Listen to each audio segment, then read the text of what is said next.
Seltzer Time!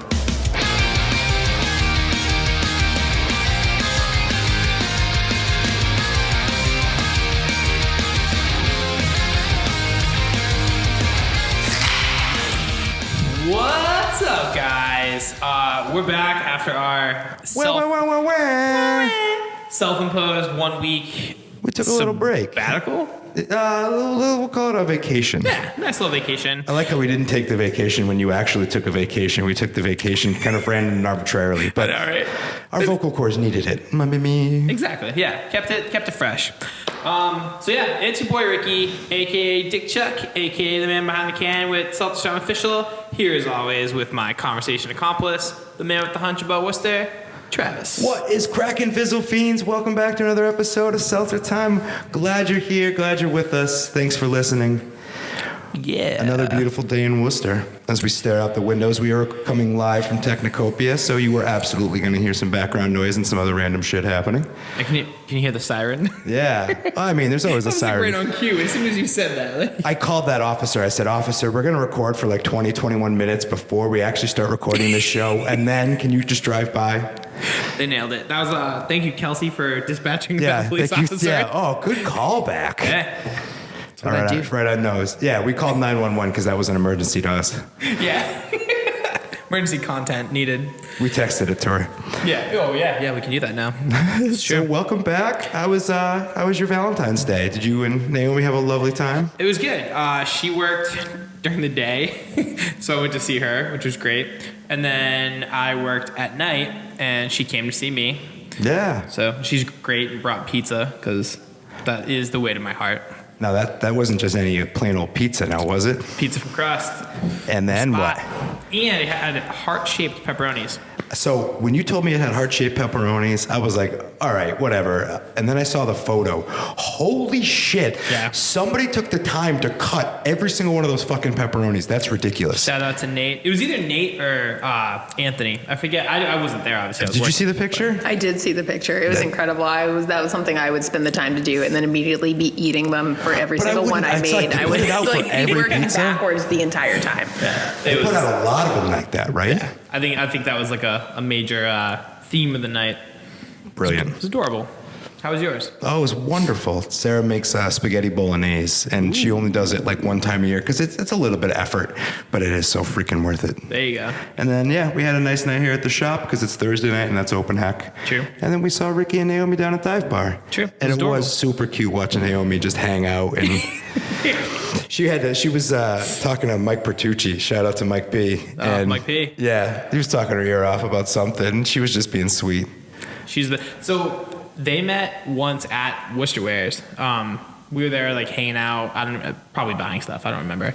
And Mike happened to show up, and like I've known Mike for a minute, and they had just met that day, but they recognized each other from like him going into Crust. Sure. And about like a week later, maybe something like that.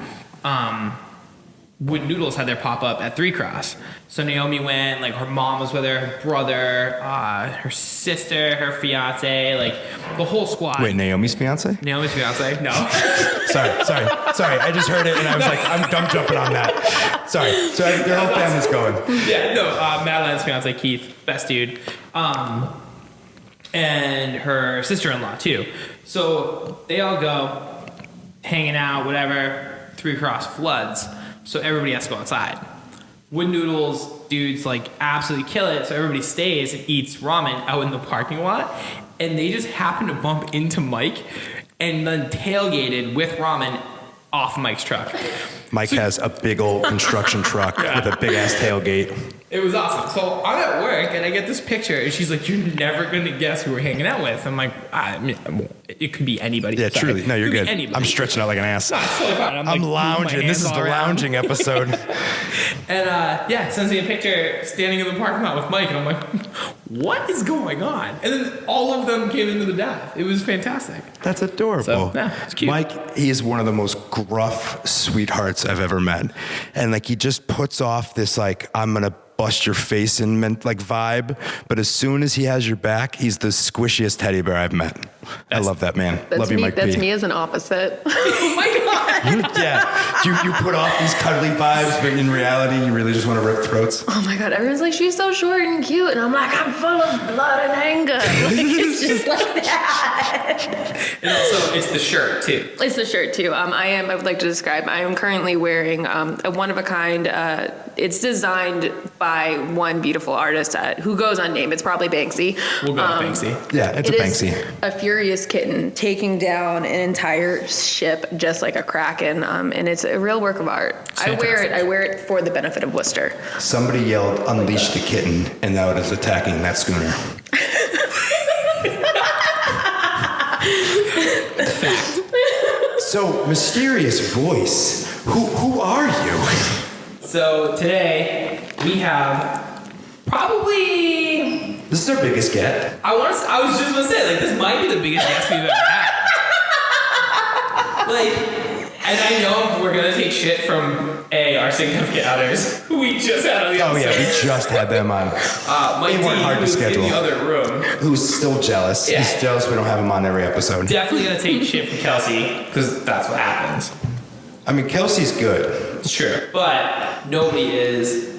I'm Erin Hockey. Hi. Hi, Erin Hockey. There you go. I have to say every time, it's hockey just like the sport. Yeah. I'm going to be saying that till the end of time, even if I change my name. Favorite sport? You're my favorite, Erin. I'm like the only Erin everyone ever knows, so. That's very true. But yeah, I'm Erin. Most people kind of know me. I'm usually the one who's covered in blood in some kind of parking lot to a restaurant. I think I've worked at every restaurant in Worcester, it feels like. I've been in the door at some point. I've helped everyone out at some point. There are still...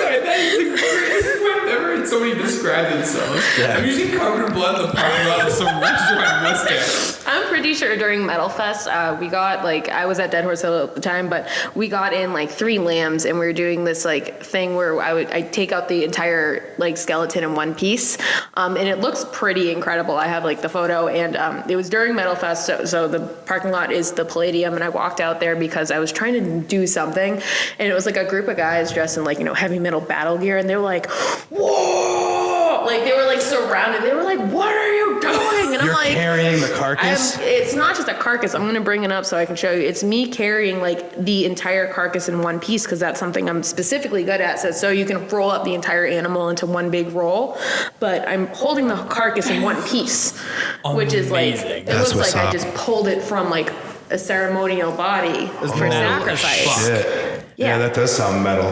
I gotta That's find so it. sick. It's something that's so incredibly ridiculous. But yeah, no, I was kind of hoping you say the metal dudes puked because no. Holy shit! Is that the picture? I'm so excited. Yeah. she's dangling over her damn head like a fucking ballerina. I don't know how most people haven't seen that one. I had to repost it because I That's got amazing. flagged for what is it? Bad content or whatever. Inappropriate content or content. I've been flagged quite a few times, Really? but at the end of the day, I'm like, hey, my profession is a butcher. Yeah. If you guys haven't figured that out yet, I am a female butcher. That's what I've been doing for most of my life, as well as working in kitchens. I started off in Quincy in kitchens. My family has a big game butcher and taxidermy service where I learned to do it. Really? The first thing I ever worked on was a buck, Awesome. deer season and things like that, and then wild hogs. Went to culinary school, did that thing because I got a scholarship. Otherwise, I wasn't gonna go because I was poor. That's fair. But yeah, no, I worked at a couple of butcher shops in Boston, the butcher shop by Barbara Lynch, and then jumped around through Dorchester, and then I eventually moved out here to help open up Coomer Spec.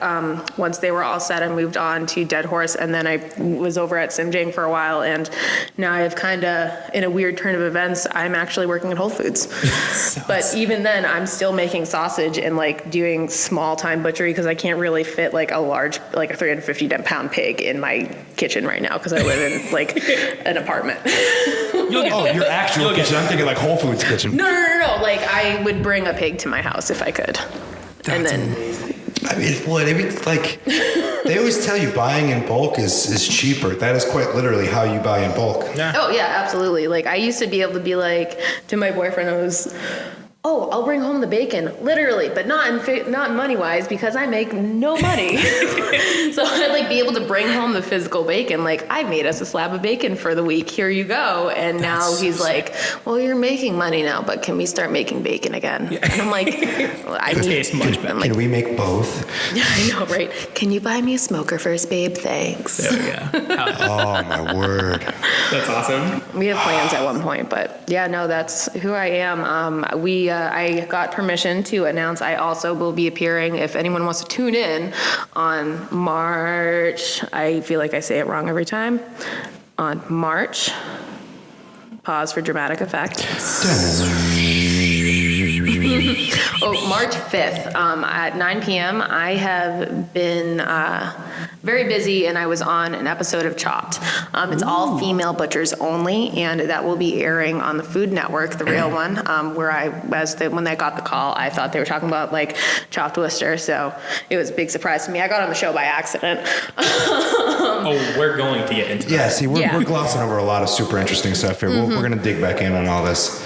Hell yeah. All right, so that's super all interesting. Before we get there, let's take a step back. You said you studied culinary school. Like, what was it like going through culinary school? Like, so the culinary school I went to is New England Culinary Institute of Arts, which is up at in Montpelier, Vermont, one campus. It used to be bigger, really, really small school. Like going to Quincy High, it's as big as Worcester. So there's a lot of kids. I went from like this giant, like graduating with a class in high school of like 2,000 kids to going to a campus where there's no more than 100 kids on campus at a time. I graduated high school with like 60 people. That's fucked up that you graduated high school with that many people and then drastically changed. Normally, you graduate with, say, 100 people, whatever, and then you go off to a huge college campus, and it's kind of like the opposite, where you were so engulfed in people, and then no, it was like really the opposite. It's like everyone's like Montpelier is the capital, whatever. There are 2 streetlights, there are 4 bars, and there are no you can't get fast food or anything in Montpelier because it's so crunchy granola, and that's what Vermont is. But no, I was really stuck up there. And the school is like incredible. It's a 50% dropout rate to start. Everyone thinks like culinary school is like fun, whatever. No, it's super demanding. It is a military style school. Like I had to iron my jackets perfectly. Like there was one like French teacher who like would bring a protractor for a perfect 90-degree angle for the T's in the back of your shirt. I had to have my shoes shined. If you weren't 15 minutes early, you were late for a class. And then if you missed a class, like if you miss one single day, you make up a day for another school. Yeah. You miss one day, you have to make up 3. Damn. It was incredible. Like you went to class and it was like they had real service hours too. So like my class would be 2 to 11 at night. And it was amazing. Like a live restaurant and whatever. But I got an associate's in culinary and then I stayed for a bachelor's. All that for an associate's. Yeah, an associate's, and then I got a bachelor's in business management and marketing. From the same university? From the same university, yeah. It was intense. And it's also, I did this they do an accelerated program. So I was there for 6 months at a time. And then on internship as well as doing online classes for 6 months. Dang. It was... Dude. Yeah, no, I put myself through hell for free. Yeah, you paid them to do it. I know, literally. That's insane. Yeah, no, it was like, there's like this weird reputation around that school because it's so small, and it's like, back in the day, it's currently lost a lot of teachers, but it was like an elite school where in the restaurant community, I have a necky intern. People would be like, oh, they're solid, don't worry. Like there's a very small handful of necky kids who suck. Sure. And a very large group of them who don't suck. And I fall in the less sucking category, which is really nice. I would imagine so if Food Network is giving you a call. Yeah, I was going to say, you probably don't suck that much. I mean, the only thing I'm really excited to share about the show is that I'm really hoping they don't cut it out. On several points, I call myself Ratchet. During the show. That's wonderful. Awesome. I it wasn't like I was saying it enough to get it on the show, but I wanted to make sure people wanted to remember. I said I was from Quincy and all the filming for the intro was in Worcester at Dead Horse, but I wanted people to remember I was still a ratchet Quincy girl throughout the entirety of it. How did I get here? This is a mystery. You worked your ass off, it sounds like. By accident. Well, so that school, do you think it instilled some I don't know, respect to time or respect to some discipline?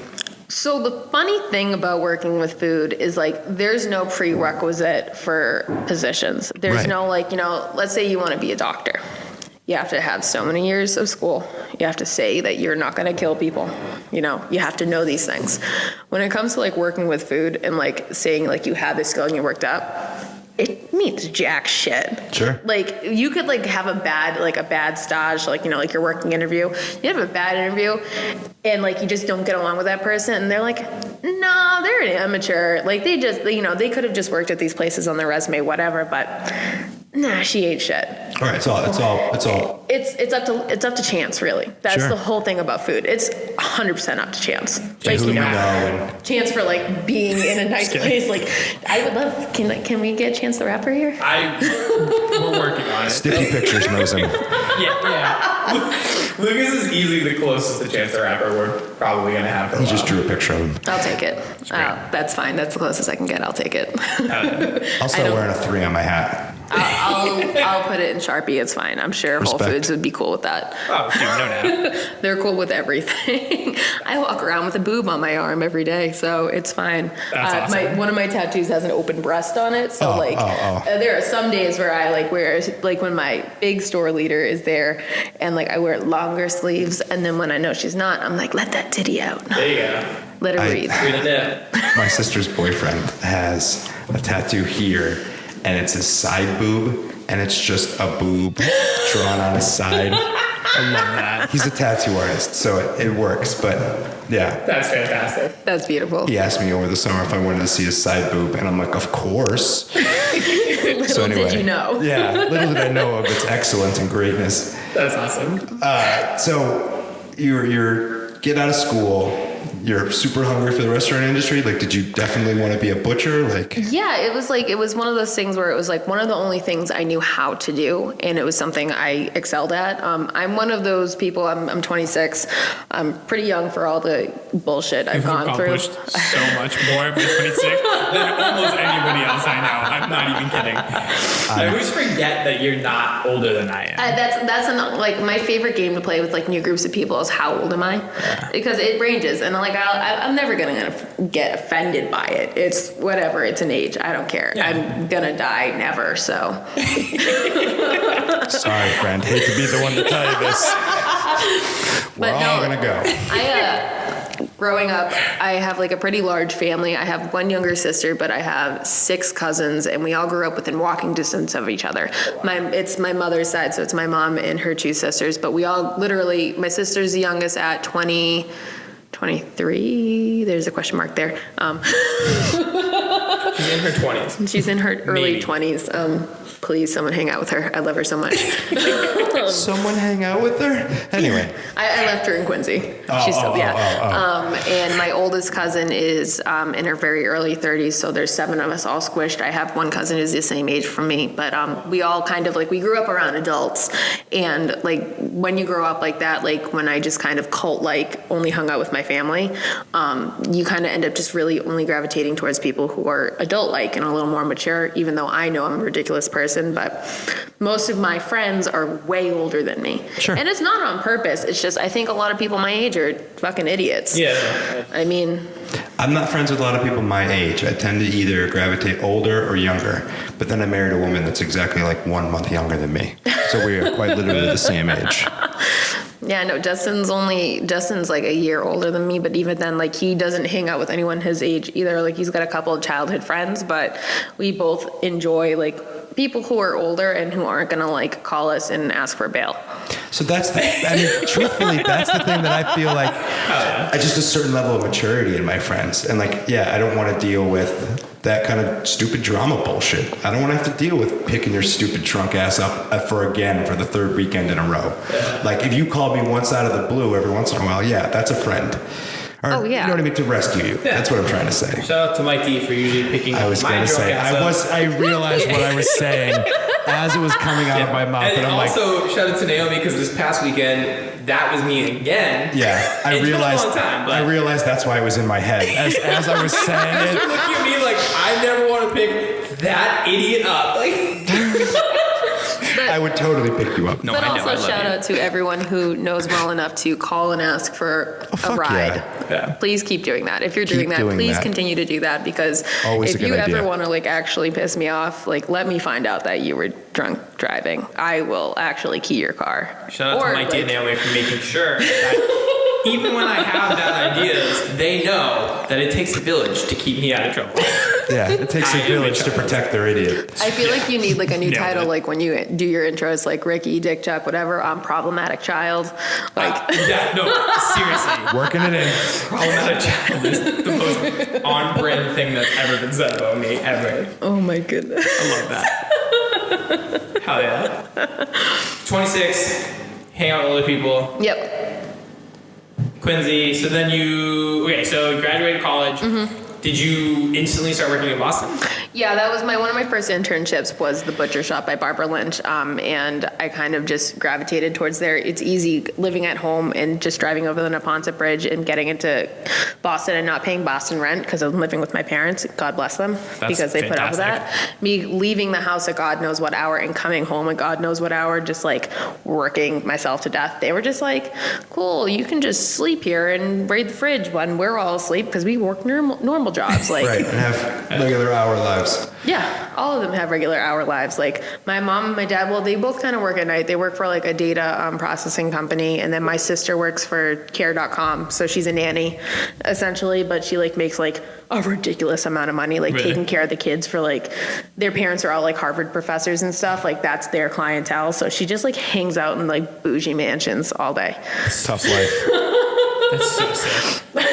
That's her job. Anybody want to pay me to hang out in a bougie mansion, you know where to find me. Yeah. At Hunchback Travis. You have to be able to change a diaper though. Oh, that's no problem. Like, and just some of the most spoiled kids. It's just poop. You've gotten worse things on your hands.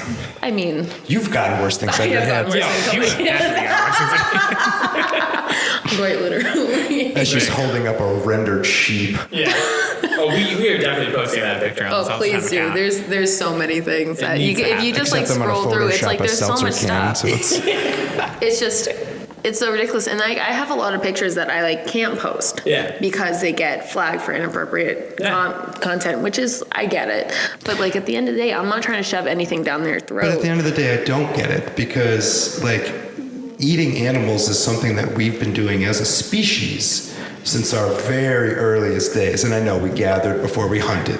So this is my favorite reason when, like, to explain why people ask me why I'm a butcher. They're like, "What? Like, do you just really love meat? Like, do you love to barbecue? Or are you like a cool like hashtag chef life?" Which we will circle back to. That's actually my poke for the day is hashtag chef life. I have many screenshots to go through.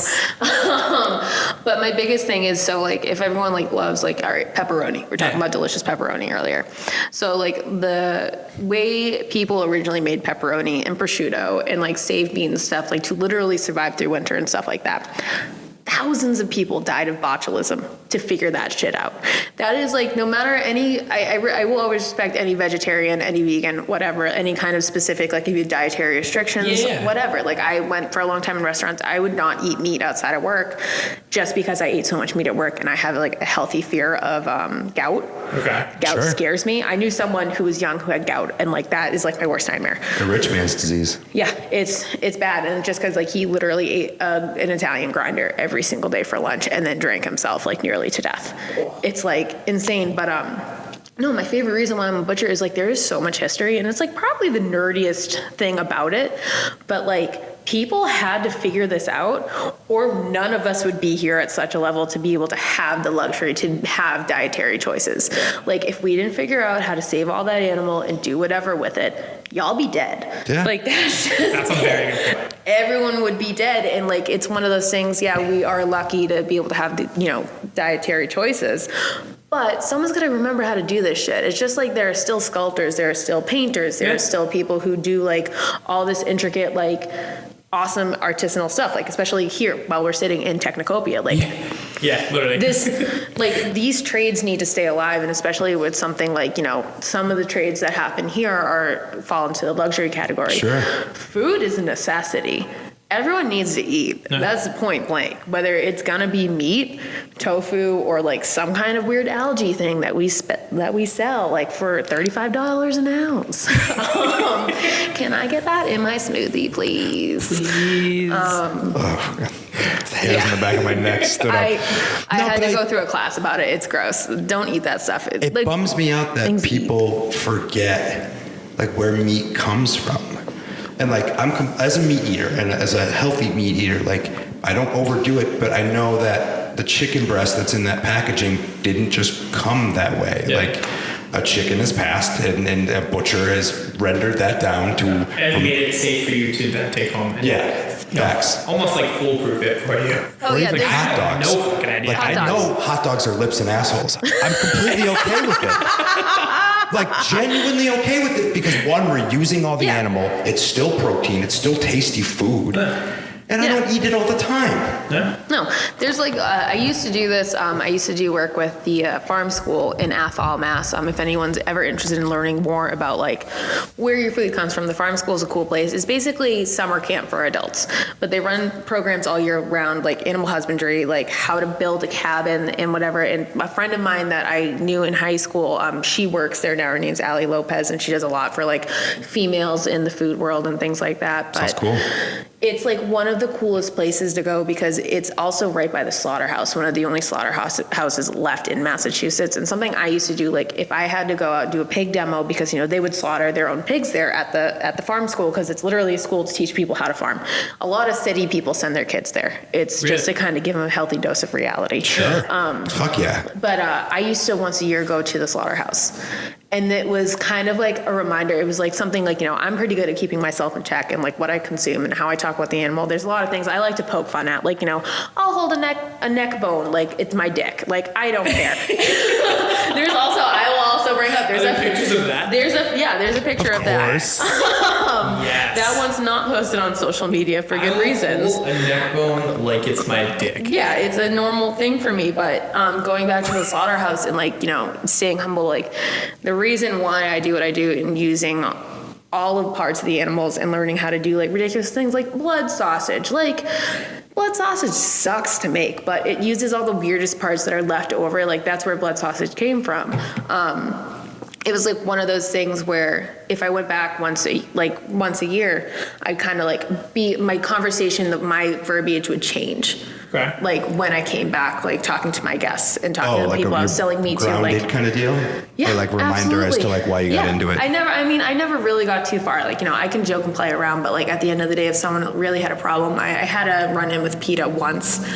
And it was one of the worst experiences of my life. I was working in Boston and I had to take down my social media. I had to like get walked back to my car. Like it sucked. What? Yeah. Because they're ruthless. Someone at my job had hashtagged me sausage queen, which is also problematic for other reasons. But no, it was just like something like, there were a lot of pictures of me with sausages and animal parts and stuff like that. And, like kind of, cheek and tongue kind of like comments and things, tongue in cheek, whatever. It's all animal parts to me at this point. There we go. It's all delicious. They're all appendages. It's fine. Everything. Yeah, that's the phrase now. It's lips and assholes to me. But no, it was just like I felt trapped in what I did and what I loved because there's such a large group of people who are looking out for animal welfare and they couldn't see the side that I was also looking out for animal welfare because the meat industry is such a large part of what we do now and like how we eat like as regular people. It's in every supermarket unless like, there's a few specialized markets that are 100% vegetarian. But going to bat for the animals' welfare. Like I brought this one farm and they're now at Simjang and Dead Horse Chickering Farms. I've known them since I was 19. So it's been a long run for these three sisters. Their parents up in like Keene, Wait, New three Hampshire. sisters that Three own the farm? sisters that own this farm. Yeah, That's awesome. Their family owns a dairy farm, and if anyone knows anything about veal is the byproduct of the dairy industry. Every veal back in the day that you've eaten, that anyone ate, was a boy because boys can't help milk. You need one boy for a whole farm, one bull. Bingo. Yeah, that's it. So every other veal, that's where the veal industry came from. It wasn't just to murder babies. That's not a real thing. Yes, it digressed that way, but... Yes, they taste good because they're babies. Yeah, it does actually taste really delicious. I'm not going to feel bad about saying that. But they had a failing dairy farm. And so the three sisters went off to school, and they came back and they say, hey, Mom, Dad, we've got an idea. Let's start Chickering Farm veal. Let's make a veal program. So it was like crazy successful. And all of their veal, they're just about, I think every single one of them are male unless they have a high demand, and they will slaughter females. They're all milk-fed, grass-raised, so that means they all stay with their mother. There's a point, like, cows are really smart. They're like humans. They'll separate from their mom, be like, hey, Mom, like, I'm gonna go play with my cow friends now. Like, I'm gonna check in sometime if I need a snack. Like, that's it. Like, there's a part where they separate from their parents, but all their veals range in size because they wait on that moment. So then they go hang out in the grass, eat the grass, do whatever, but they've already separated emotionally from their mother, and that's when they wind up to restaurants afterwards. Okay. So there's a little bit, like, some people like argue about quality because of sizing, but it's really the sizing issue is because they're doing it the humane way. Yeah. Right. And like bringing, they're not like taking this thing from its mother when it's not ready, or that's awesome. that's the thing that would always frustrate me, especially about PETA, is like I would only give business to people like that. Yeah. Right. People who like humanely, like I had one farmer at the butcher shop in Boston, and this was like 6 years ago, who every day for all of his pigs, he would go up and rub them in between their eyes and and the middle of their head all the time. Pigs were accustomed to it. They were totally calm, whatever. And it's because when it was time for the actual kill, because most people use a bolt gun, they wouldn't panic. Mm-hmm. They were accustomed to I've heard of this. They were accustomed to the pressure on their head, and it's something that the farmer would do with them normally, and they were totally calm. If anything, they felt welcomed. Yeah, they felt fine. They weren't panicked, because another thing about like killing an animal in panic mode is that there's a huge rush of adrenaline, and you can tell, like as a butcher, like I can tell when something died like in a panic. There's like these red freckles like throughout the meat, and that's the blood pumping. That's the adrenaline. That animal was tensed up and freaking the fuck out. Yeah, frightened. It was they were scared, and like knowing that like people are going out of their way to do just like this one weird thing, like just a little head rub. Yeah. The animal calm. Fucking brilliant. It's like they're calm. They calm when they die. They have the best quality of life. Like a lot of these small farms too, they're doing way better than what the government requires. Yeah. The government rules are garbage. I hate the FDA. Like a strong passion, because like. Easy, Erin. We're not going to try to take down the FDA on this one. I know. Not this week. Maybe Not the next. government. Not the whole government. No, like the weekend is young. I'm like fresh off like this Valentine's Day hatred. If anyone, like I mentioned, I work for Whole Foods now, and I kind of work through a lot of different departments. I'm almost always in produce through several stores, but I also worked Valentine's Day in the floral department. I've done floral work before, and this was like the worst fucking day of my life. It was just like 10 hours of being bent over a table tying together roses for men who like were super agitated because they didn't order ahead. Their girlfriends were already pissed off at them, and they didn't actually get anyone like what they wanted. Like I had one guy come up and he was like, can I get 6 dozen roses? And like me and the girls were like, okay, that's a lot of roses. Like, that's like a $70 bouquet. Yeah. It's insane. And we're like sitting there, and I'm like with the head florist, and I'm just like, we took 2 of us to get it together, because it was like the bouquet was so. All of them too? Oh my God, not all of them, but like we'll wrap them. They come a little bit pre-stripped, so it's lucky there. But I'm looking up, and I was like, "Are you sure this is what you want?" And he's like, "I fucked up," and I'm like, I put my head down, so I'm like still wrapping. I'm like taking like 10 rubber bands to like put this thing together, and he was just like looking really sad. And I was like, "Do you mind if I ask what you did?" Yeah, what did you I'm do? like, "I'm so incredibly nosy. I need to know." Yeah. And he's like, "Well, my girlfriend said she wanted a snow shovel for the other day, and she was kind of joking about it, that she really wanted a good snow shovel to shovel whatever." Yeah. He got her a snow shovel for Valentine's Day and nothing else. No the ribbon. nothing else is the doer. No ribbon, no bow, and he left the price tag on it. And she had gone out of her way to like set up this whole thing. He's like, she got me a bunch of beer, and she got me this video game, and she got me all this other stuff. And I just left it on the table with the price tag on it, and was like, "Oh yeah, your Valentine's Day present is on the table." Dude.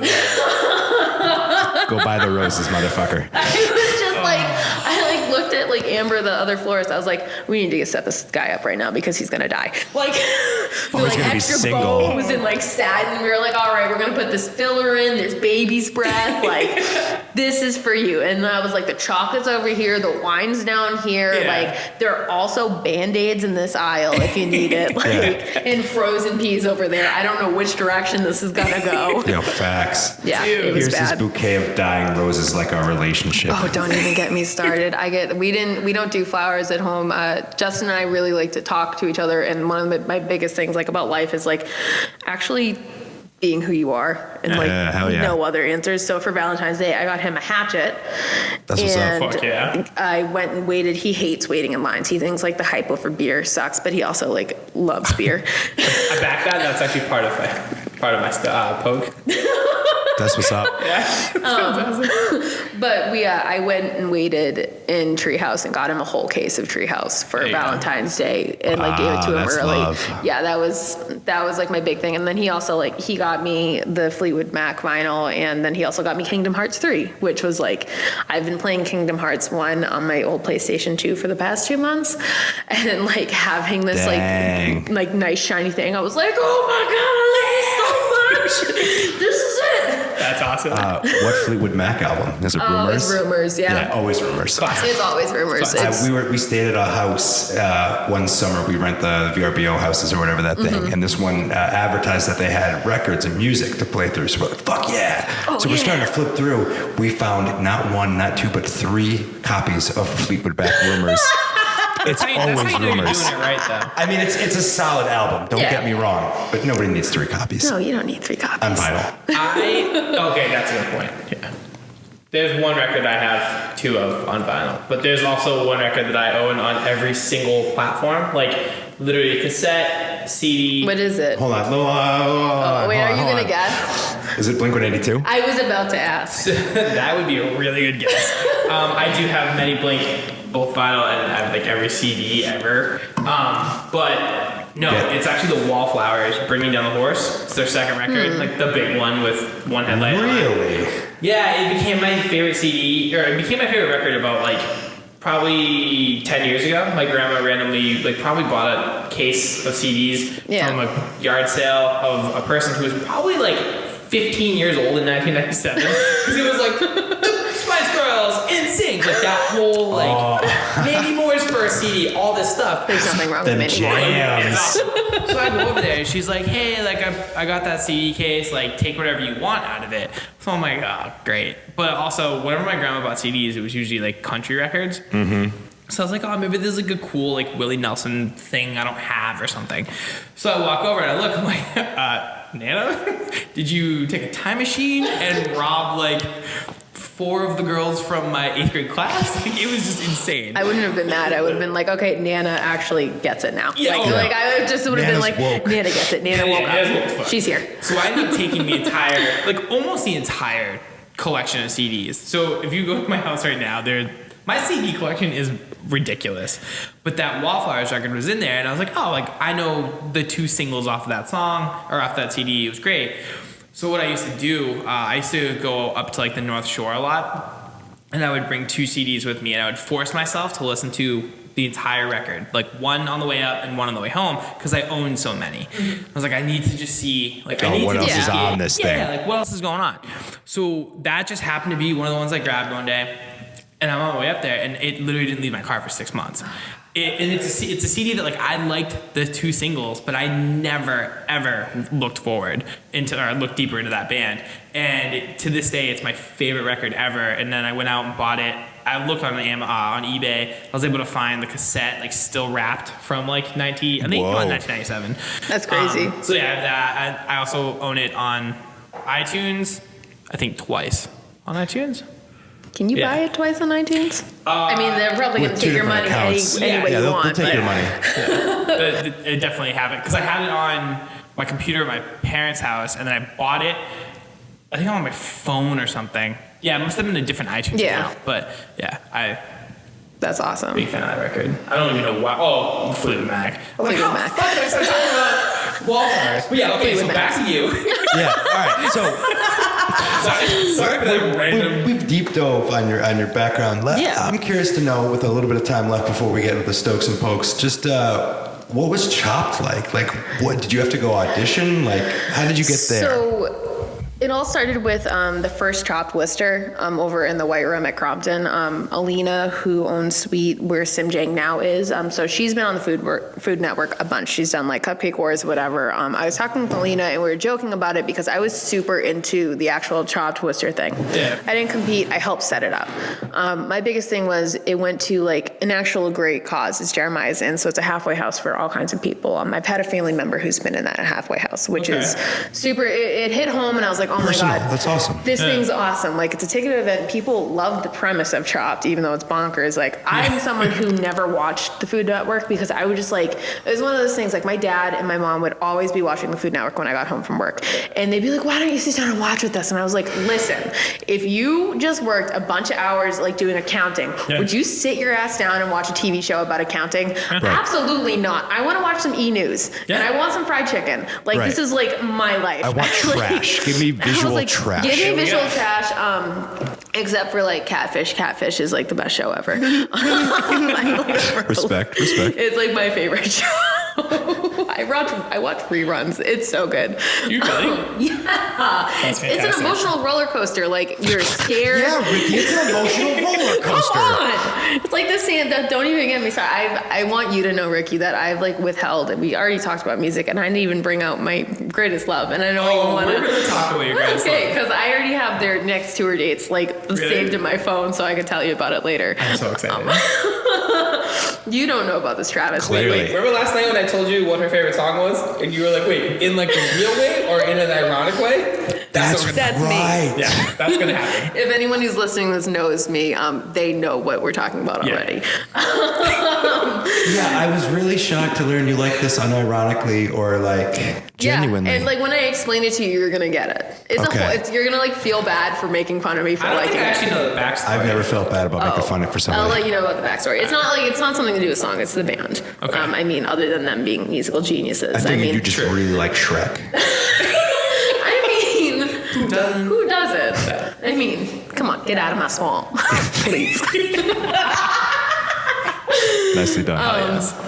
But yeah, Chop. So we were talking about it and whatever, joking. The event went really well. We raised a ton of money and it was super fun for everyone involved. So I was talking to Alina. I was like, hey, like, I would love to like be more involved in this. This whole thing was great. And she had jokingly said, you know, like we get emails, anyone who's been in the Food Network when they're looking, casting calls, whatever. And she's like, they're doing a female butcher thing, blah, blah. And I very vaguely remember this. I was drinking that whole night, as you do at any event when you live and work in the food industry. Like, it was my lifestyle. Right. But it was, what day was it? It was Columbus Day, and I remember because we were closed, and I was doing some work in Coomersbeck, and I got a call on the landline, and they were looking for me, and they wanted to talk to me about Chopped, and I was like, okay, it had to have been Chopped Worcester. Like, the whole Food Network thing is like, it was so far away from me. Yeah, It why wasn't. would they randomly call? Was it still even in your head at that point, or No, you forgotten? absolutely not. I don't even know what I ate for breakfast. It's like Respect. I have too many things.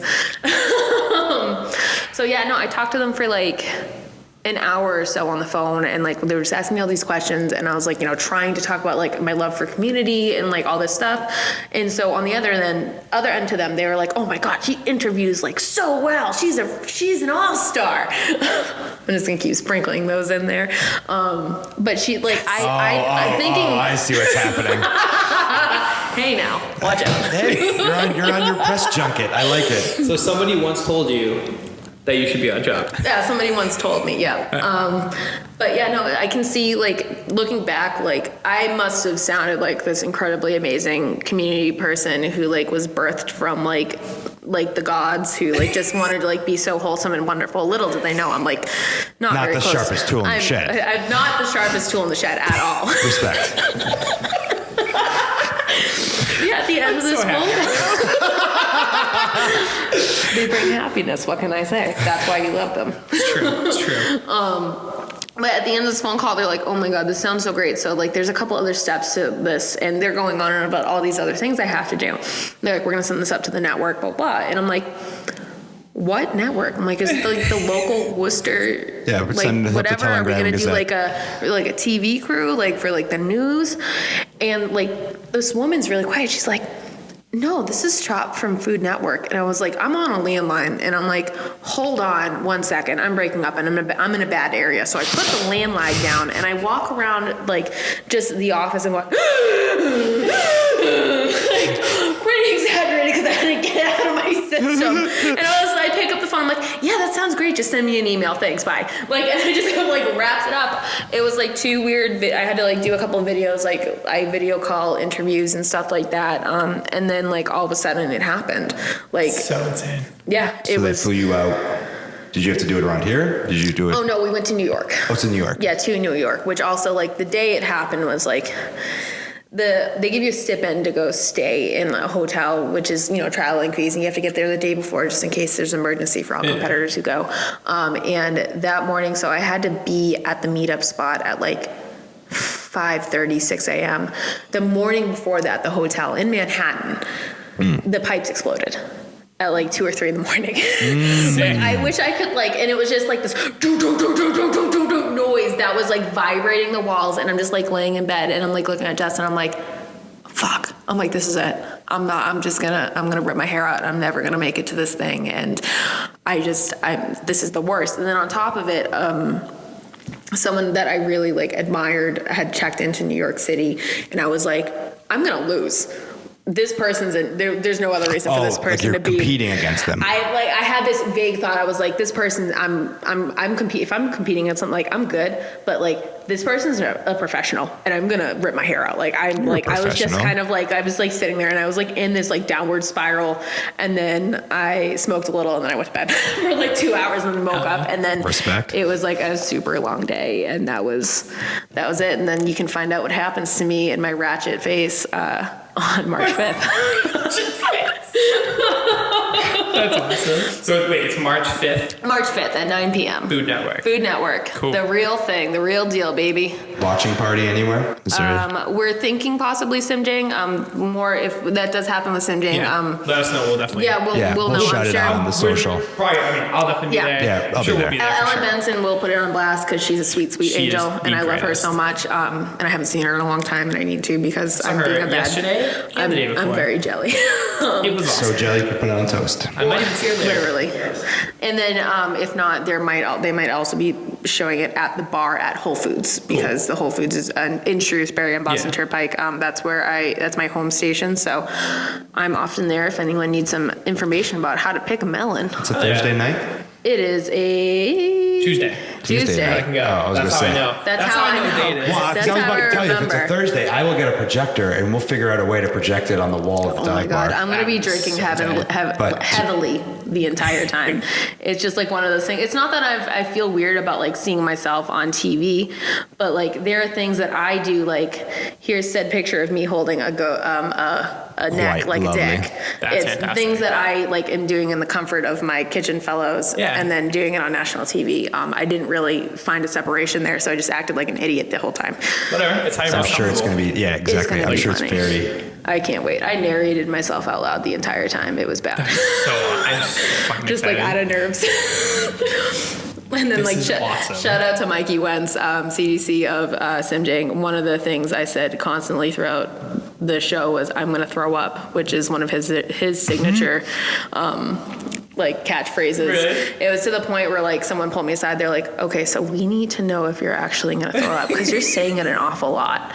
And I was just like, okay, so I don't know if I'm going to throw up. It's not like I throw up at things like this, but I might throw up. And they're like, okay, so we need to know. How can you let us know? I'm like, I'll put my arms up. And they're like, oh, you mean the thing you do when you're done with the round? And I'm like, yeah, just have a bucket ready when we we're not finish a done, round. like, And they're looking at me. I'm like, I don't know. I'm like, I'll find a trash can. Don't worry. I'm good at like projecting my vomit in the right place. I'll file this away in the Don't appropriate. worry. I'm from Quincy. I can handle this. Remember that ratchet part? Like, bitch, I got this. Like, Come on. There's like, you know that I walk around with Tums ibuprofen and also Quick Stitch. Come on. what's up? That's fantastic. But yeah, that's the whole thing. And then there will definitely, I'd love to answer more questions, have people make fun of me after it airs. Yeah. It's going to be great. Yeah. Plenty of jokes will be made. So it's all female butchers? All female butchers. It was one of the That's first awesome. times in my life that I had actually met other female butchers. I'm friends with all 3 of them. That's so right now, sick. I talk to them at least once a week, and it's like an incredible, like outside of like the whole TV thing, like meeting these 3 other women has been like life-changing. Like meeting other girls who do this male dominant job. Like, Yeah, you know, people sure. think of butchers, they think of an old guy with a mustache and a cigar hanging out of his mouth. For sure. And then there's me. I'm 5'3". I'm super high pitched, and like I'm like, oh my god, hi, welcome. And then like you can Here's see my me neck like, bone dick. I know, Yeah. here's my neck bone dick, and I'm putting something through a bandsaw. It's fine. Just my shirt's got a cat on it. It's got a cat on it. That's not like anything on my face. It's just blood. Don't look.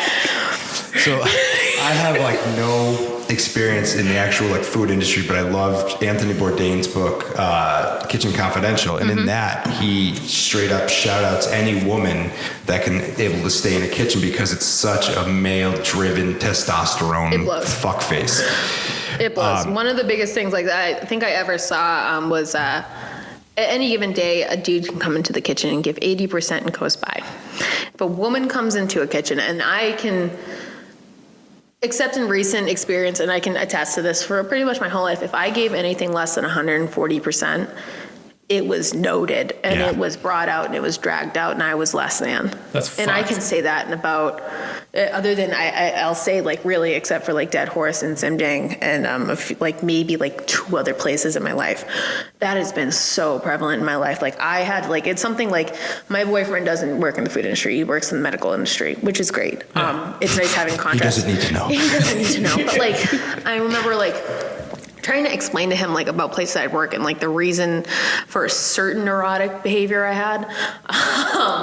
Like the reason behind it was because like I was like, you don't get it. I'm like, I just by default am not enough. And it's infuriating. I could be faster. I could be stronger. Like I lift Get at the more gym. yields, I can beautiful do cuts. everything. I can do all these things and work so hard and like have these certificates and this degree and all of these accomplishments and these accolades and things that I did.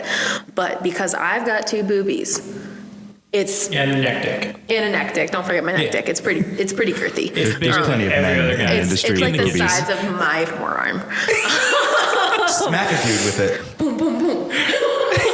But no matter what I would do, it wasn't enough. And he's like, I don't get it. He's just like, that just doesn't make sense. And I'm like, you're 100% right. And I'm like, it makes me, I've had gray hairs recently. In the last 2 years of my life and being 26, getting gray hairs is the worst thing ever. I rip them out all the time.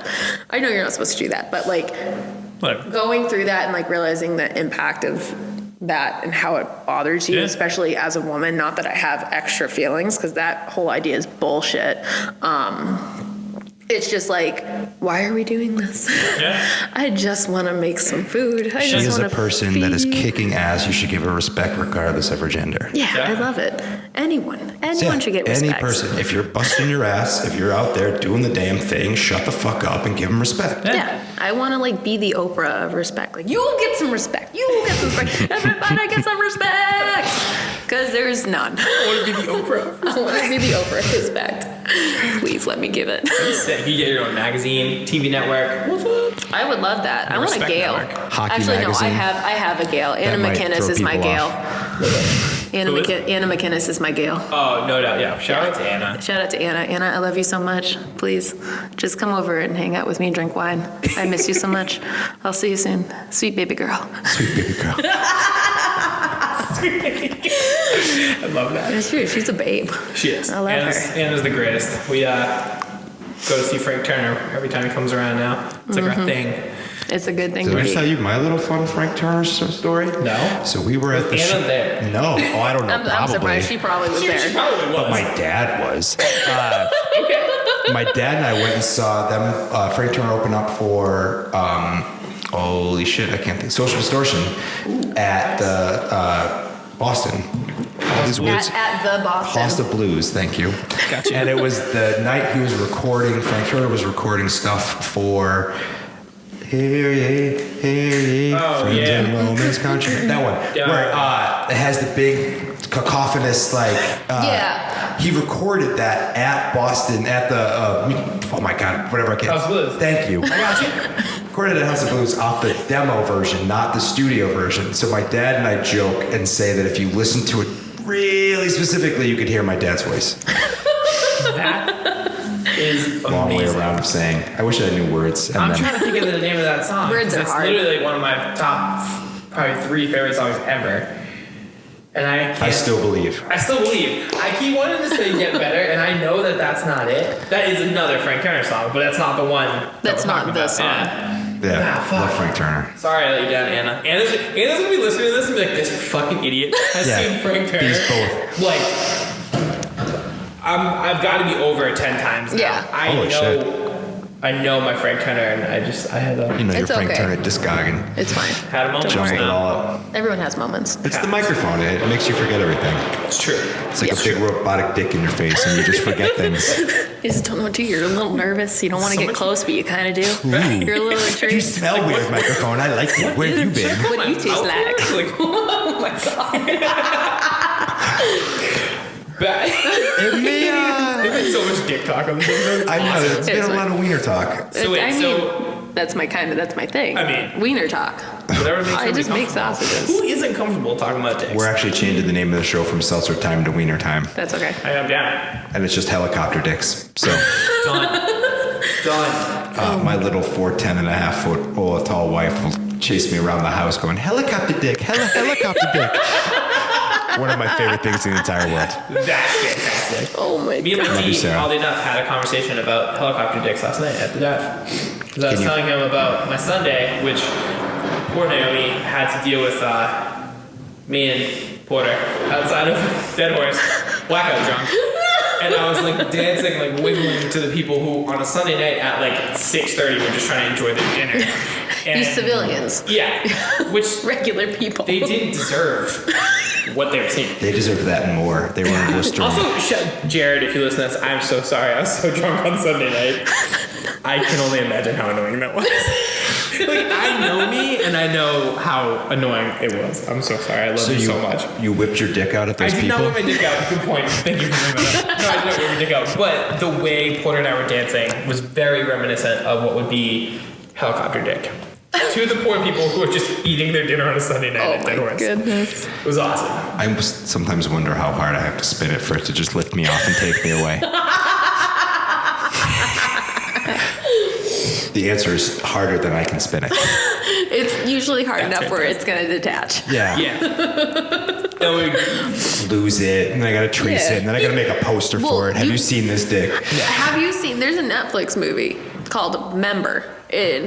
Okay, by the look on both of your faces, neither of you have seen this. So Nope. it's No. like a shitty teenage comedy, and the premise of it, Mike from Simjang actually talked to us about it, and he said he watched through the whole thing because he was so curious and just ended up watching this whole movie.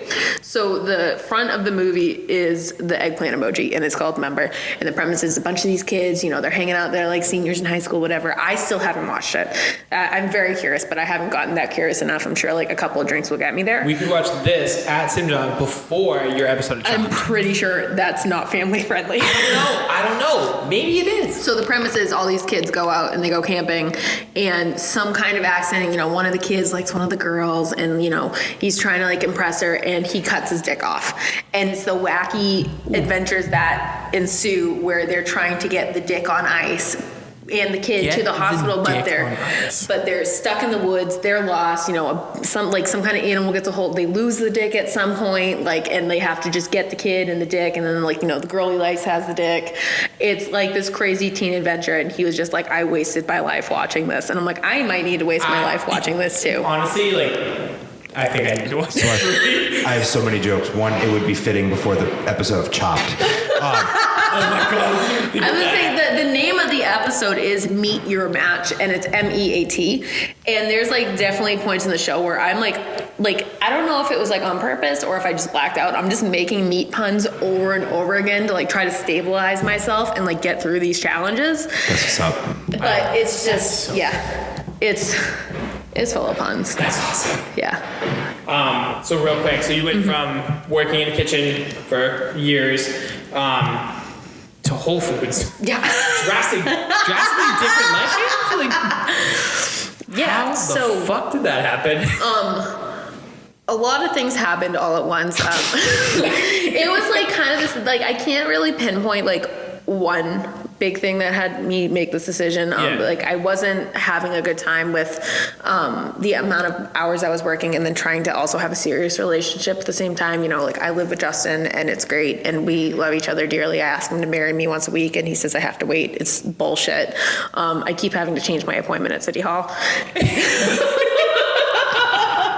He's gonna laugh really hard when he hears this because he's like, how many times I've asked him to marry me. And like, they don't work weekend hours for anybody, so it's like, you gotta pull all these strings. He's also like fake proposed to me twice, just like to pull, like, it was so funny. We went to Quebec and we're like, it was like it was so nice out. We're eating ice cream and there's these lights and it looks like Paris and like old Quebec where like the mansion like tower thing is. He gets down on one knee and then he ties his shoe and I was just like, I like Justin. Justin, I've never met you, but I did that to Sarah. I was like, I like you, buddy. I was like rolling over. I was laughing. It was like one of the funniest things that like he does many funny things that make me laugh, but like this was like peak. Like he's like, I mean, like I would have actually proposed to you if like I was like if it was like, you know, the proper timing and stuff, but I have to fuck with you a little bit before we get there. And I'm like, I hate you so much. You're the worst. But that's material you gotta put a ring up. Like that's awesome. But you know, I was having all these issues with like, you know, he for a long time when I met him, he worked third shift, so he worked from 10 p.m. to 6 a.m. and then obviously in a restaurant I work all day, all night, and I'm home to sleep, and that's it. Yeah. I wanted to change my hours so that I could, you know, facilitate actually seeing him, and he had Saturday and Friday off at the time, and that's not real days I could get off ever. no, those are the busiest. Yeah, those are peak. And then I also, both my parents worked at the same company, and last year they found out they were getting laid off. My mom's been there for 36 years. And so like that was my mom's one stable thing. Like we've been through the ringer. My family's like the bad luck family. Like we've almost lost the house. We've done this, we've done that. Like every bad thing, like we're Quincy kids. We can figure it out at the end of the day. It might be a little ratchet, but like I said, we're Quincy kids. We figure it out. They're having issues with like waiting to get the notice and they cut like their wages and stuff like that. So I was like, I need to start helping them out financially. And like what I was getting paid at the time wasn't going to really cut it. And so I kind of like, I had been joking about for like 7 years, like going to Whole Foods, like it was a joke. So when I told my mom I applied, she's like, no, you say that all the time. And I'm like, no, really, I applied and I got accepted. And like, that was it. Like, it was just like, do you want to start before Thanksgiving? And I was like, yeah, okay. Can I start yesterday? Like, Well, they probably looked at your resume and they're like, you want to work here? They were like, did you mean to apply to prep foods or the butchery department, the meat department? I was like, no, produce. And they're like, let's talk. You're not even in the butchery department. I am not currently, no. I was like, there was just a couple of animals that came through last year and it was a little too much for me. If anyone knows anything about Dead Horse, we do everything by hand. Dead Horse and Simjang. It's really like their crafts are doing like fine skills. Yeah. And one of those things did fall into butchery. So a lot of the animal breakdown, I say a lot, it's all of the animal breakdowns I did were with a hacksaw, a mallet, and a cleaver. So most professional butchers have a bandsaw, you know, something you can cut through bone with quite ease. We got quite a few animals and then it was just like overall wear and tear with being a female butcher and being 5'3". I damaged my sciatic nerve, which is a life-changing injury, unfortunately. So it's like there are days like where I'm like, most of the time I'm fine. There's some days like I'm like I can't walk and my butt feels like it's gonna fall off. Like it's just like it's all the way down your body and it's just like the best way I can describe like that kind of nerve ting is like if someone's like highly strung guitar and you just like go and go bing. Yeah. But it's like every time you walk and breathe. It's debilitating as I understand it. Yeah. There are some days it's good, some days it's bad.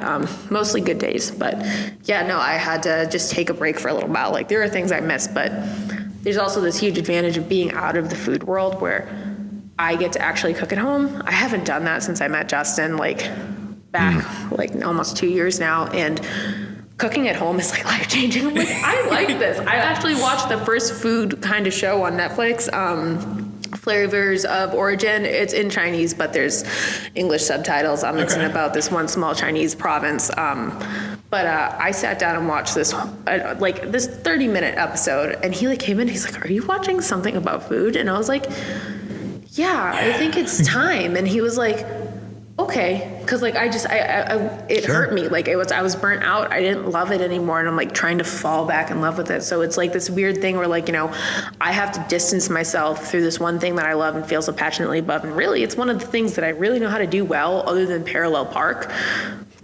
Those are my two skills. I can cook at parallel park. Like a motherfucker. Yeah. At the same time? No. That'd be impressive. No, I'd be more impressed. I can parallel park in the South End. Okay. I mean, that's still impressive. But you're not preparing food while doing it, so. But those are my two things. You're always going to be lesser than, sorry. I know. It's because of my boobs. I get it. Nice.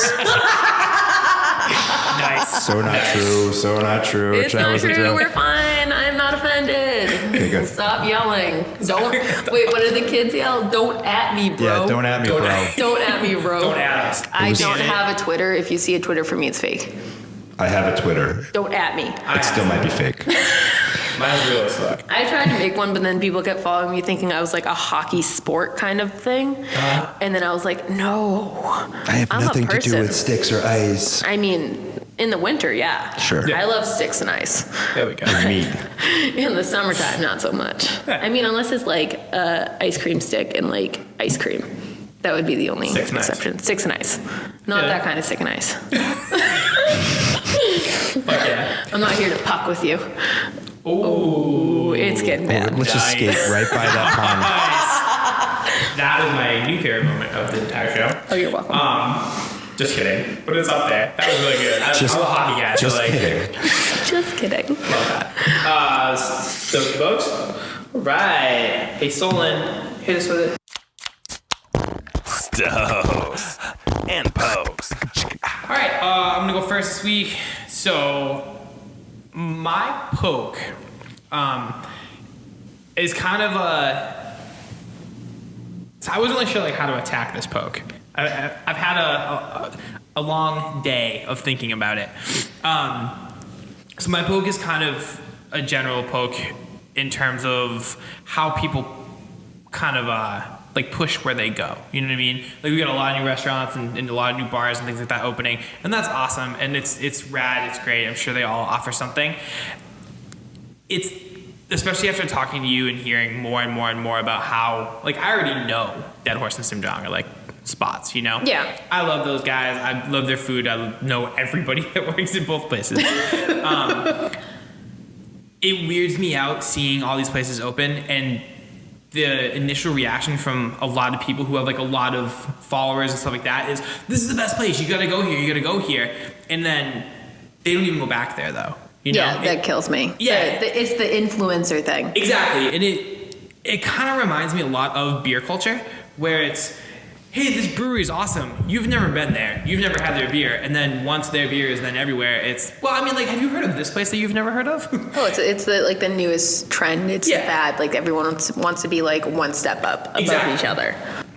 I'm glad that this place is opening. It's fantastic. But at the same time, keep showing love to the places that you know are good, and you know the people that work there, and you know where your money's going. That's the biggest thing. If you show love once, the thing that kills me is, on Google is if you look on reviews for places, there's I can't remember what it's called. It's a kind of reviewer. They're it's neighborhood review guy. It has a special thing. They're experts in the area or whatever. It's got this stupid name. They've done so many Yelp reviews that. Yeah, they're noted as their profile as a connoisseur of this one specific thing. They if they want to leave that review, and a lot of times what happens is they leave that one review and everyone's they go once and then they never go back. Yeah. That's when these businesses close. Yeah. Mm-hmm. That's you love it so much. Cool. You went once and you took the Instagram picture and you tagged all your friends and you talked about how great it was and you had brunch there and you had 3 mimosas and you wore the cutest dress that you just got and you're just so excited. And then you never go back because you went once and then you just kind of forget about it. And the thing about keeping a community alive, especially the restaurant community, is you have to work at it to keep it alive. Not us as the restaurateurs, like everyone else as the eaters. If you want this thing that's happening in Worcester to keep happening, you gotta go and spend the money. Yeah. You go have support to it. go. You have to support it. Like support is like, yeah, like we love when you get the awesome Yelp review, or you like, you know, leave a comment about how someone like went out of their way to make sure like your family had a great birthday night or whatever. That's great. But when it comes down to sport, we need the money. Yeah. That's like restaurants ain't cheap. Exactly. If you come, yeah, we're gonna be awesome and we're gonna bend over left and right. We're gonna do that anyway, but you gotta support us or it's not gonna happen. Exactly. It's like, or we're gonna close. Yeah. I mean, definitely, you know, try out the new places and stuff.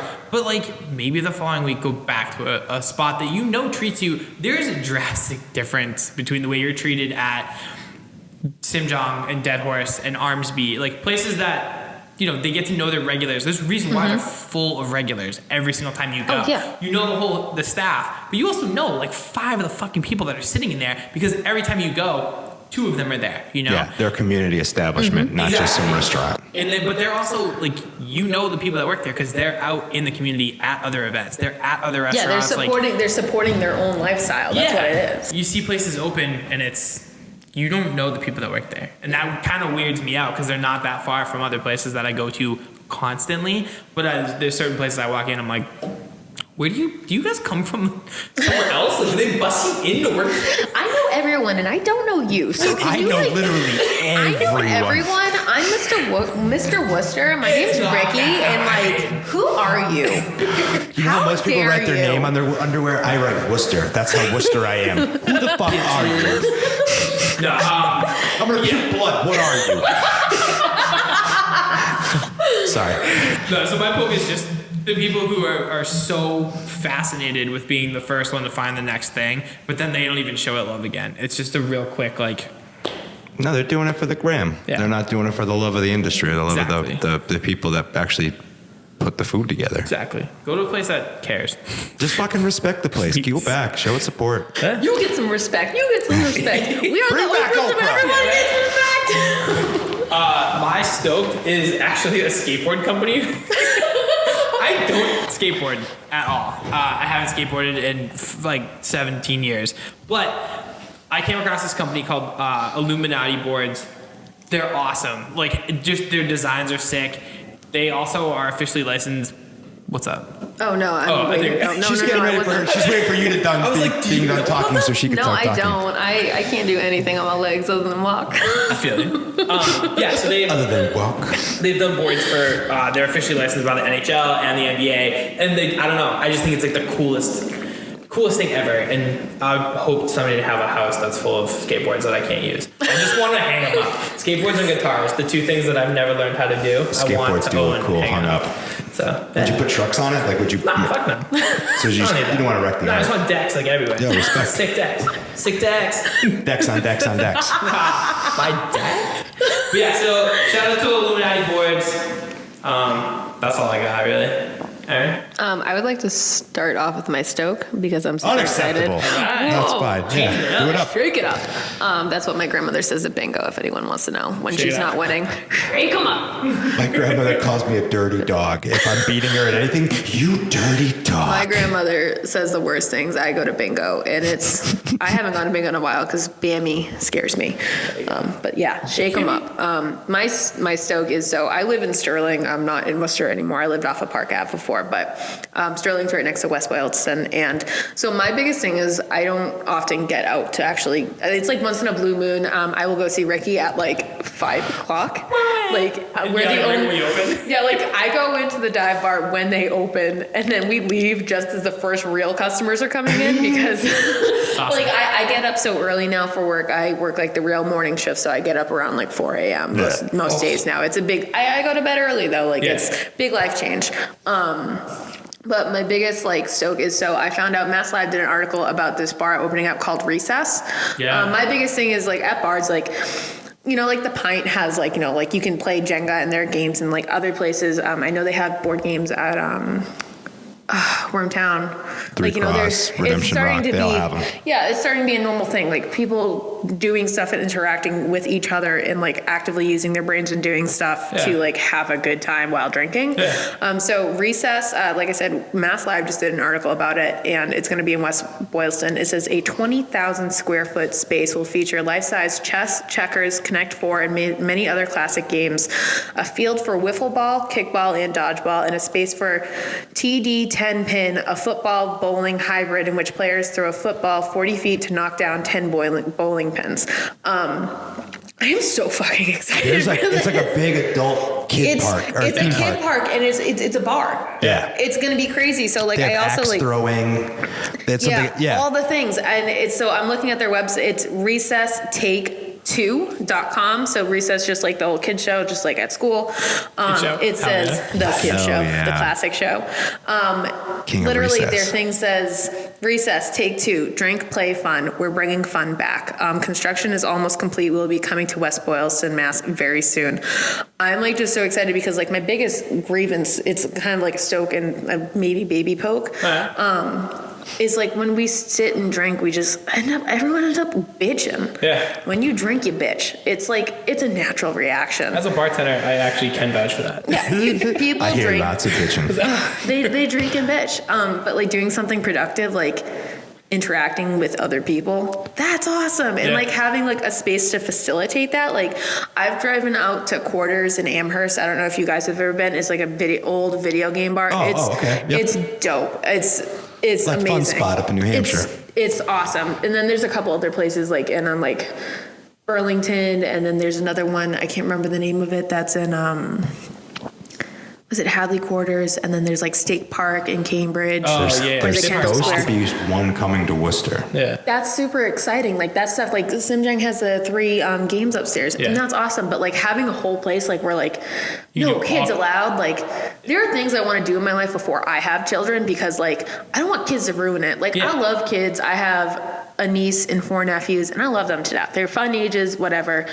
But like sometimes like fuck kids. Yeah. Daddy's got to get crazy. I want to go to Disney like once before I have children, like so I can have fun at Disney before I have to deal with being at Disney with children of my own. Like there are things, and this bar facilitates all the things you want to do and remember how to do like as a fun like grown up, because you're still allowed to have fun when you're growing up. People forget, they're like, oh, I don't know, I just listened to a podcast. Like that's what I did my Saturday afternoon. That's Other than okay. this part, this We're podcast okay is if different. that's all you did today. we still love you. That's and appreciate okay. it. Like we're talking about real things. Like we're not NPR. True. I'm trying really hard to be like Ira Glass.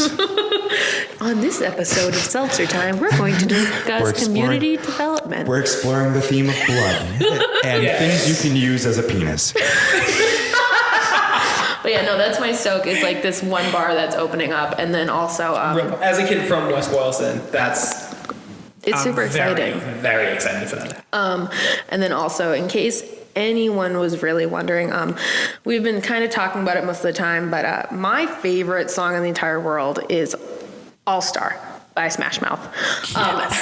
Travis is already shaking his head. I can't believe it. Okay, so I need everyone who's listening to this to think, you know every fucking word, and don't tell me you don't. It's true. You will sing to it every time it's on, even for a second before you change the channel. It's true. This one song, so Smash Mouth itself, like the reason why I love them so much, they play free for every single kind of LGBTQ show. They go to all kinds of marches, and they will play free for anything to help support kids who want to be themselves. That's awesome. That's the biggest thing. And people like just like, oh, Smash Mouth, Shrek, whatever. Can you think of any other song, like other than like the Macarena, that every single one knows at some point in their life? Like kids even now, because of like what the internet is and like memes and stuff, they still are gonna know what All Star is. Shrek is so prevalent on the internet. There's a guy that plays covers of other songs, but he just sings the words to All Star. Have you not seen this? I have seen this. I'll show it to you after the show. But to her credit, I think she's right. I can't think of another song that's that. You can't. No. And I tried to get Ricky to play it the other night, and like he did have a point. It was a little too early in the night. He told me last night when I visited him, he's like, Erin asked for the song in like the middle of the rush, and I gotta be like, Erin, There's people here. I didn't care. I was gonna go back and put it on. And that is what he said. She said, I had to tell her not to jump over the bar to turn it on. I was loving Erin texting me because she's like, cue up All Star, which is basically code for like, we're rolling through. Someday I will sync it up perfectly to where you walk in. I know. Somebody Once told me the world was gonna own me. I ain't the sharpest tool in the shed. All right. And then if anyone wants to go see them, their next show that they're playing will be at the Royal Grove, February 22nd in Lincoln, Nevada. And then after that, March 23rd in Tulsa, Oklahoma at the Osage Casino. I just want to like really put it out there if anyone wants to go see them. Why were you poking at all that? Like people No, that's still my That's just a show. quick like shout out. My Quick shout poke out to is, Smash Mouth. yeah, I just always need to shout out to Smash Mouth. Not bad. Some push gigs. The two most random places. I mean, my birthday is next week, so if anyone wants to buy me tickets to Smash Mouth and a plane ticket, and then also call my boss and get the time ripped off, Done. yeah, go for it. It's the Done. 26th. I'm 26th and 26th this year. Justin, make it happen. I know you're listening. Please, Well. please. I will stop doing stupid things at home, I promise. And then my other, I think we've talked about it, this entire thing. My poke is just the hashtag chef life. There are 9.3 million posts on Instagram currently that are hashtag chef life. And I think that this culture of hashtag chef life, hashtag food porn, hashtag live, love, laugh, hashtag I love food, hashtag food for life, hashtag I love cooking. Fucking stop it. The 800 like hashtags under like one shittily like plated thing of beets with like cool like ricotta on it, like fucking knock it off. I see it all day. Like I love food and like I still follow a lot of like people who cook food and like restaurants and things like that. But fucking stop. There's a Facebook group with like 1 billion people in it, and it's called, it's like Line Cooks Servers Something Forever. Like it's, I gotta bring it up. And it's like, people are just constantly, like I see friends of mine commenting on it. Because it's so stupid. It's Line Cooks, Chef Old and New, and it's a closed group with 117,000 members. Fucking stop. You look stupid. That's a lifetime poke. Stop. A lifetime poke. If there's like more than like 6 hashtags, then fucking delete the post. Yeah, that's gross. Start over. You're an idiot. Huh? I feel you. As a person who lives on social media, the billions of hashtags it actually gets you nowhere. Yeah, It legitimately does not No do one anything. tracks anything, hashtags anymore as a they form of still social. do. They totally still do. But you will get put into Instagram jail if you have too many on. Yeah. It's It also just looks you deserve to be in But jail. to your other crazy. point, you see you deserve a beatdown? No, to be in jail, but sure, beatdown goes just as well. That's awesome. We call it a G-Town, the curb stomp. If anyone's from Quincy and they're familiar with the G-Town area, that's what you deserve. Gotcha. Yeah. Well, on the Asylum Popover page, we only ever put like 4 to 5, I swear. But I totally put hashtag live, hashtag love, hashtag popovers the other day, just because it made me laugh. Not because I really thought that was serious or anything. Like, I'll do it to be funny, Live, laugh, too. love popovers. That's what it was. Yeah. Anyway. I'll do it to be funny, but like if I'm doing it, like if anyone's ever seen my Instagram, like the way I post, like I very much like make fun of myself constantly. It's a constant thing of like Self-deprecation is what's up. it's fine. It's okay. It's fine. This is all fine. My therapist doesn't need to know. It's fine. But yeah, no, it's a way to poke fun. And like when you're doing it seriously, you think this makes you look more professional. Yeah, it you're does. not. You look like a doofus. Stop. Agreed. That's the end of you know before what I else this fly off the handle. This is the Doofus end of it. making is fucking Tony Hawk. This is your poke? This is my poke because Tony, I'm with you. I stood by you on all the video games. I mean, you pulled off the 900. It was goddamn glorious. I still watch that video on YouTube, and I followed you through all the Tony Hawk Pro Skater games, even defending you to all my BMX friends that say skateboarders wish they can do that. And like, I know there's no engine in the board. You were It's releasing. pure manpower. I saw a commercial this week for box boarders, which are the brand new tech decks. Oh. They are quite literally a box with a ball border. bearing in the bottom that you put put up a skate park, which is just another bigger piece of cardboard, and you wiggle it around, and now you're skateboarding. And now Ricky and I started this last night, and I said, this is bullshit. You go ahead. What did you say? So, but you also like use your phone, right? Like, don't you like put your phone in a spot? You can film it or something, and you I can. thought it was like an interactive thing. Maybe it is, and I just didn't really look into it. There's a phone involved in this. In the ad that we They looked look at, ridiculous. I'm looking at them yeah, right they look now. really bad. They look really bad. Yeah. they're like Minecraft people on skateboards. Yeah.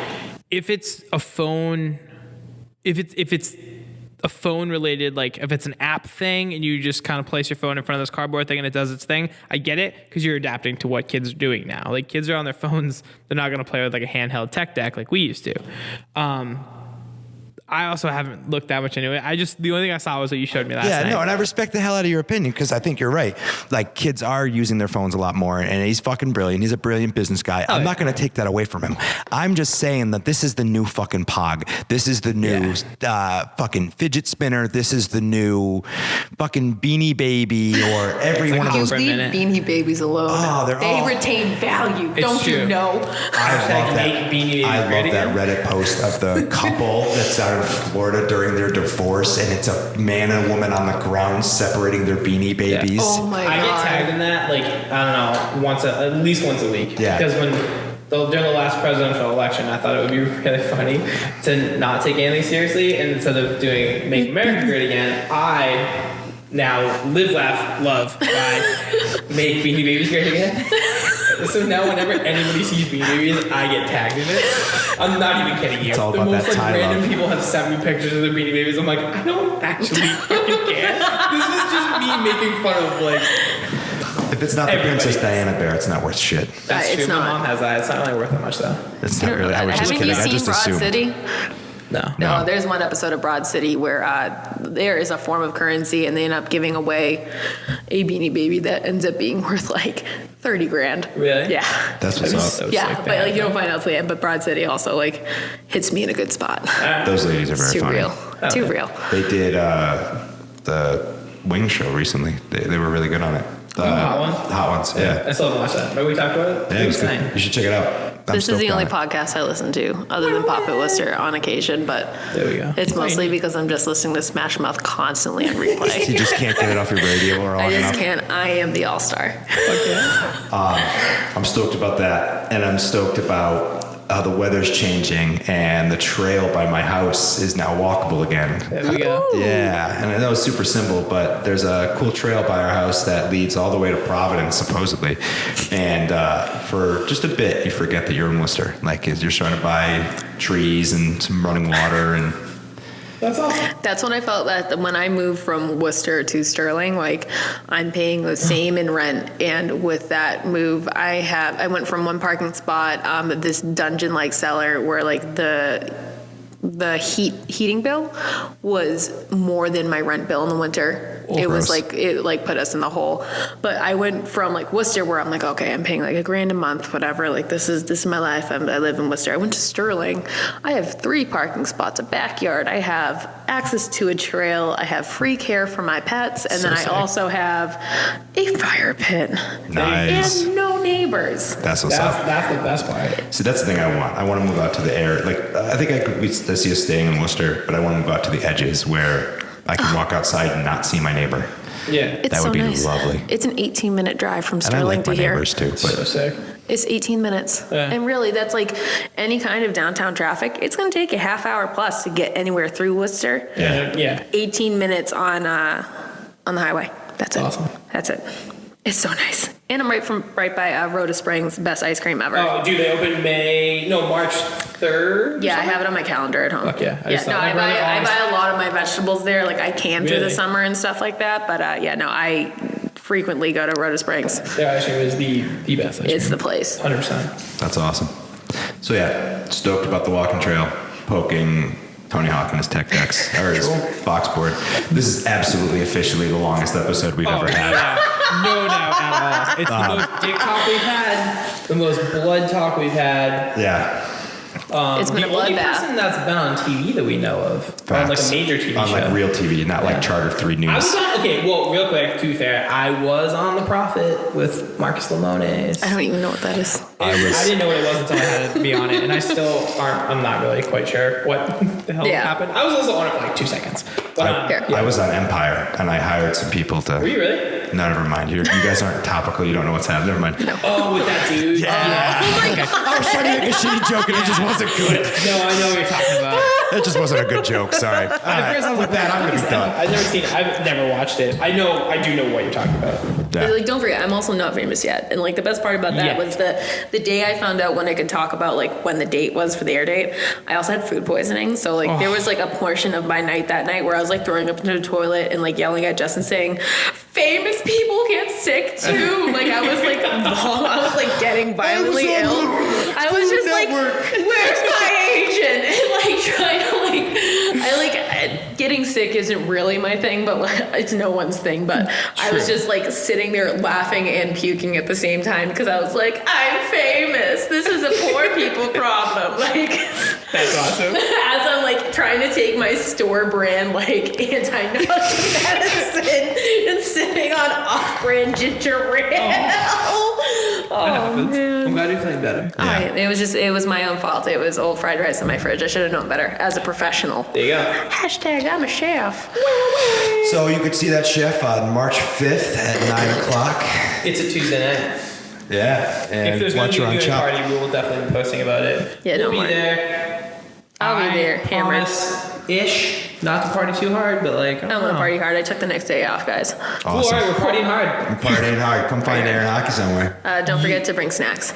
Always. Do you want people to find you on social media anywhere? Oh, yes, please. You can follow me at Erin, Erin Hockey. Best name. Yeah, that's it. Well, the hockey thing. I got tagged on sports things, and Sure. I'm not a sports thing. I still have a great wealth of butchery knowledge and also like alternative food things. If you have questions about local farms, I keep Yeah. up on that on like constantly. You can see funny photos of my 2 cats. I have a shy boy named Lunar, and I have a fat girl named Ivy. She's a Maine Coon, and she ruins my life. You may get that. And I cook a lot at home, and I just know a lot about food, and I'm always open to if anyone ever needs help, please reach out. I just want to help people because I need a lot of help myself. That's wonderful. Yeah. Well, it's been Like, no delightful. dick pics, please. Please. Please. Well, could it be like things as dick pics? Yeah, things as, if anyone wants to send me things as dick pics, please do. And if anyone wants to send me a dick pic, you can send it to the account Sharo7. That's Justin. He would thoroughly enjoy it. Having them send dicks to you. My Never Dick mind. boyfriend. Chuck 77, he Dick chucks Chuck. them. Send me dick pics. I have been Travis. You can find me at Hunchback Travis on Instagram. I'm dying for a cigarette. I have been Ricky. You can find me at DickChuck77. Also, the man behind the can at Seltzer Time Official. Yeah, so we're back, bitches. We're back. We'll see you guys next week. Sorry, partying.